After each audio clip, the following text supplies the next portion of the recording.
So we've got the animation all finished, but with all these effects we're using, we can't really tell how it looks until we do a full export of the animation. We've been able to render a single frame, but now we want to see the full thing with all the effects in motion. To do that, we go to the File menu.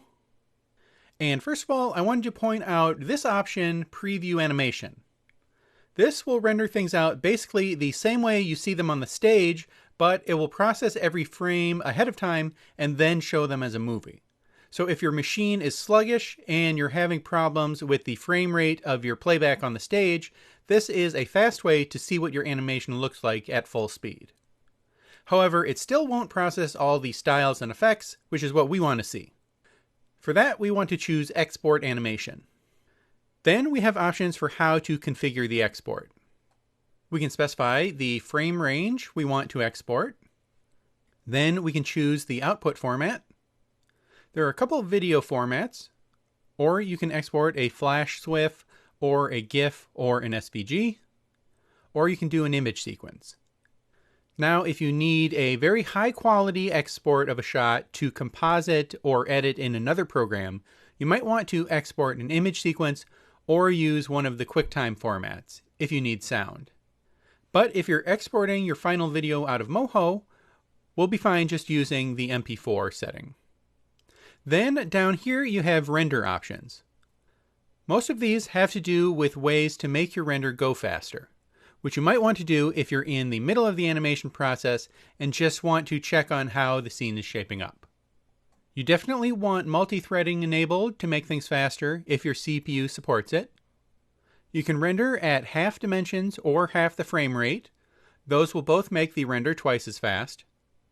You can disable effects on shapes, like the grass image texture on our ground, or layer effects like the shadows on the character. And you can reduce particles so there's less calculations to be done with that. And you can turn off anti-aliasing or extra smoothing on images. All of those will reduce some aspect of your quality, but make the rendering process a lot faster. The other thing you might want to do is just render a particular part of your scene. You could enable rendering muted channels or not. So if this was off, any animation channel you disable on the timeline will stay disabled in your export. For example, if we were to mute the zoom channel on our camera, it would give us a wide shot version of the whole animation. And on this drop down here, if you have any layer comps set up in your scene, you can specify one and it will only render layers that are part of that layer comp. Like here, I have layer comps for each level of the set. This can be handy if you just want to get your elements out of Moho and composite them in After Effects or another editing program. Then you can specify where you want to save your file and the file name. And finally, down here with this dropdown, you can save your configuration of settings with a name so it will appear on this menu and you can reuse it. Now there is a slightly more advanced option for exporting, and that is under File, Moho Exporter. Now what this is basically a queue for different rendering jobs. You'll notice it automatically added a render job for both of the Moho projects I currently have open. You can also click Add and find another Moho project to add an export job for that file. This way, if you have a lot of content to export, you can set up all your scenes to render, press play to start the queue, and leave and come back later.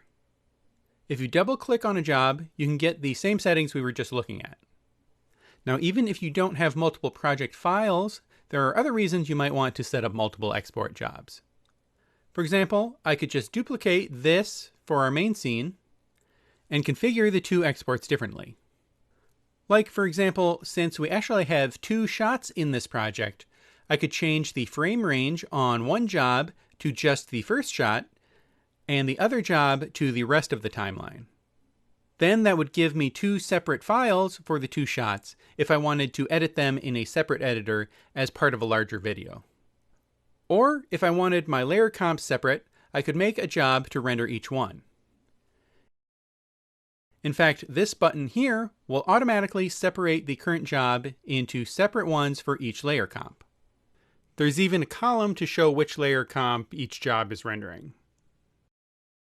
But in this case, I'm just going to export the whole scene as a single MP4 video with all the effects on.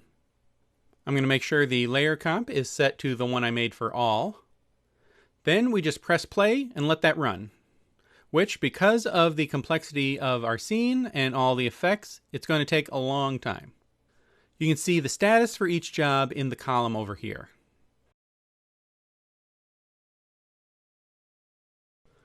Okay, that took a long time to render, but we're finally ready to check out our final scene.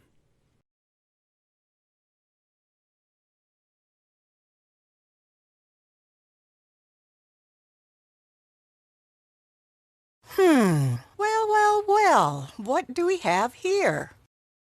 Awesome, so that's it. That concludes our animation process and the course. I hope you're feeling inspired to dig into Moho and do some animation of your own. You can try using the Betsy rig that comes with the course, or use the features we've covered to rig a character of your own. Now that you're familiar with the software, you might want to check out one of Bloop Animation's skills courses. Animation Foundations is your best option for learning or improving your animation skills. You'll learn all the principles and skills that go into great character animation. If you want to go back a step and learn how to visualize a story for animation, check out Storyboarding Foundations. You'll learn all the filmmaking terminology and storyboarding techniques for planning out shots that you can then animate in software like Moho. If you want to go even higher level, you can learn the entire animation pipeline in making an animated movie. All 30 of these lessons come free with every course, so you should already have access. Check it out if you haven't already. I think you're going to love working in Moho, and we can't wait to see what you create. Share your creations on social media with the hashtag MadeWithMoho. Have fun and get animating.